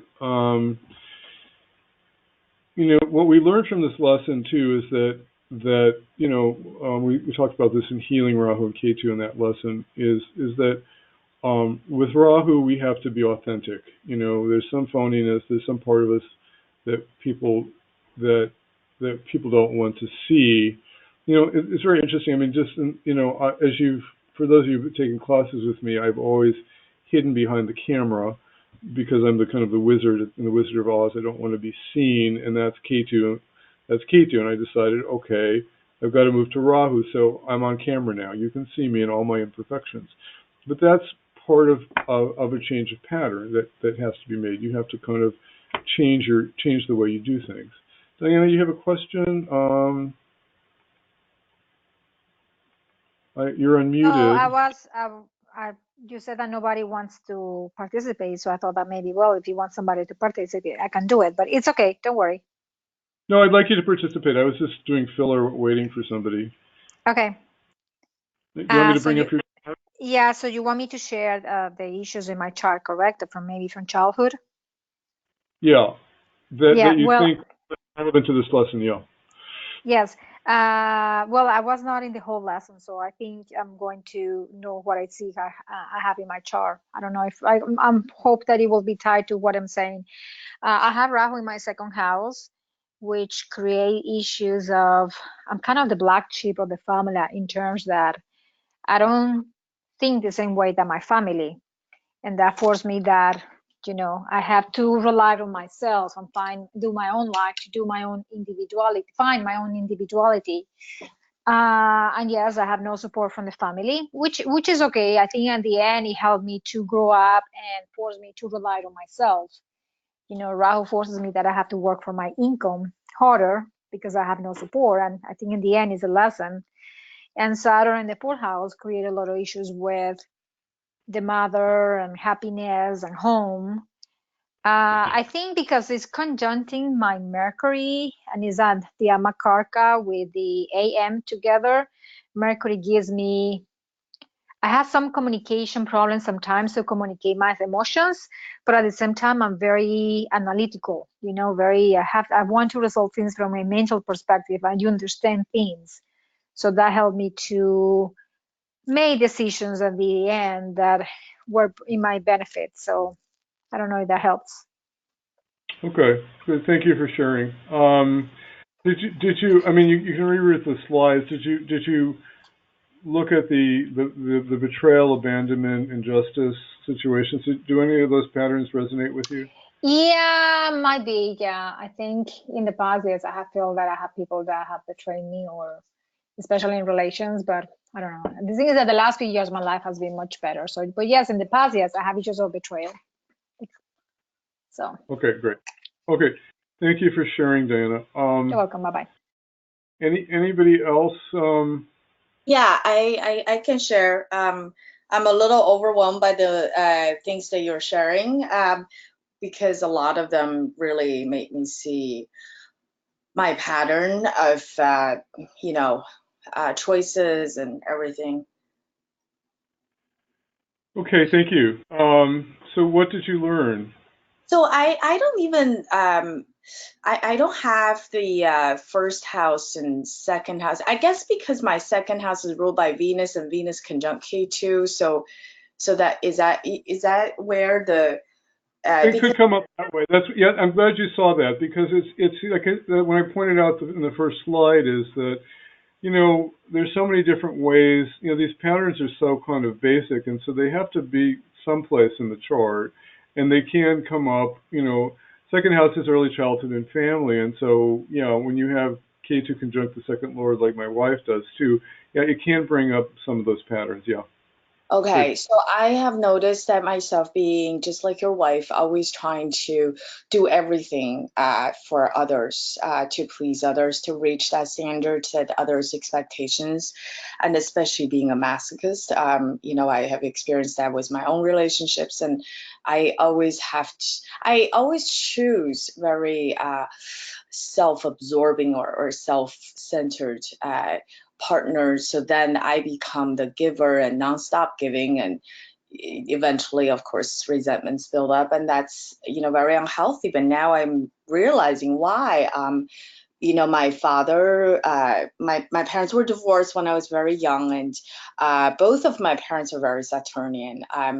Was very authoritarian, very, just very high standards, and that pushed me to succeed in many ways. But yeah, it also, hurt me in other ways. Just like you said, all the slides that you showed, it just, I was looking at myself in many of them. Yeah, I know. It's a real eye opener, isn't it? Yes. Because you don't know how your subconsciousness work, and I question myself that the reason that I would choose partners that are so opposite from myself, that why would I do that? When somebody is like myself, that's giving and generous, I'm not attracted. I try to figure this out for a long time, and now I'm so happy that this lesson really probably is the beginning of my healing journey. Oh, good. I'm so happy. That's why I did it. I was trying to I'm trying to get out of the box here a little bit. I mean, you won't find this in any books, but it was kind of like I was taking what Lisa was saying, and I was thinking about Jyotish, and I was saying, how can we put this together to kind of heal Rahu and Ketu? And so, like I said, this is work in progress for me because I think the more I'll look at it now, the more I will see it in different ways. But yeah, it's very powerful. Hmm. Wow. So what do you think with my D9 chart with Mars Rahu in fourth there that Yeah, indicate? I was just thinking. Usually there are sometimes health problems with Mars Rahu in the fourth house is one of these vulnerable places in the D9 for health issues. Now it would come up in a Mars Rahu period, but you've been through that already. So No, no, I haven't reached Mars Rahu, Rahu Mars yet. Rahu Mars, no, but Mars okay, Rahu. yeah, so Rahu Mars could bring it up at the end of the Rahu period, but Mars Rahu could have brought it up at age 25, 26. I don't know if you had any health issues. No, no, I Okay, didn't. good, because you were young. Okay, so it could come up. Um, I have to think about. Rahu Mars. The fourth house is also one of the kind of the houses of domesticity. And you've got Rahu in the fourth in your um, again, the fourth house is the house of happiness and domestic happiness and marital happiness. And you've got Rahu there, who is never going to be satisfied with marital happiness with Rahu in the fourth. And then it kind of repeats because it's also in the fourth house with in the D9. And with Mars, it tends to get kind of like furious. Rahu Mars kind of breaks out into kind of furious emotional tirades at some point. When marital happiness and harmony aren't there. Mm. Yeah, my mother has a fierce temper. I mean, she's totally a Martian type of woman. Okay. Okay. Yeah. Okay. Okay. Anything else you want to share, Jessica? Thank you for sharing. Thank Um, you. Yeah. okay. Anybody else? Catherine. Catherine can't get on the phone because. And then Julie, I got you unmuted again, Julie. I don't know if you. Sometimes I know you're on the phone and you can't get on to speak. You always have such wonderful insight. So I don't know if you have anything to share. And if not, it's okay. Uh, okay, so this lesson is kind of work in progress. I sometimes, I don't teach you Parashari Jyotish. I'm always trying to kind of modernize Jyotish and make it practical. So this is, and one of the reasons I actually even veered away from the Nakshatra lesson was I just thought it was going to be too kind of boring. But I'm always, I think, for those of you who've gone through, 19 weeks now of Rahu and Ketu, we have to get to this cathartic synthesis of being able to kind of heal our subconscious patterns about Rahu and Ketu, and which means we've got to open up these ugly wounds and look at them, and when we have to do something about them. And it's not, if we don't, then we end up, suffering. So that's my goal in kind of putting together these final lessons, is to kind of reopen more healing to take place so that we really understand what Rahu and Ketu are about, and it's not just Rahu and this nakshatra and this kind of thing. So at some point in 2 weeks, we have to put it all together with the cookbook, which I come up with these cookbooks, which is summarizing the whole course. So we'll do that. Next week, I'm inclined to do a whole lesson on Rahu and Ketu and relationship. And again, it's work in progress. It's not something that I've even studied, but it's something that I want to develop because I think it's very core, and I think we can't ignore it. And it does show up a lot in people's charts all the time. I think Rahu and Ketu relationship usually shows up as codependent dependent patterns. Rahu in the first is so self-absorbed that they want to be the center of attention, and they can't contribute to the relationship. And Ketu in the seventh usually is the dependent person who supports the rock star and stuff like that. But there's a lot more pattern to the whole thing, and I was hoping what we'll do next week. So final Jeopardy question answer. If you're a Jyotish junkie, you can join me at 3:30 for Secrets of Life, Purpose, and Career, which is an overview of our upcoming class. Even for those of you who studied career with me in the Varga class, I'm taking it to another level because we're going to do 14 lessons, and we're going to do 7 or 8 lessons on Jaimini astrology and some of the Jaimini charts and the Akarka. So I'm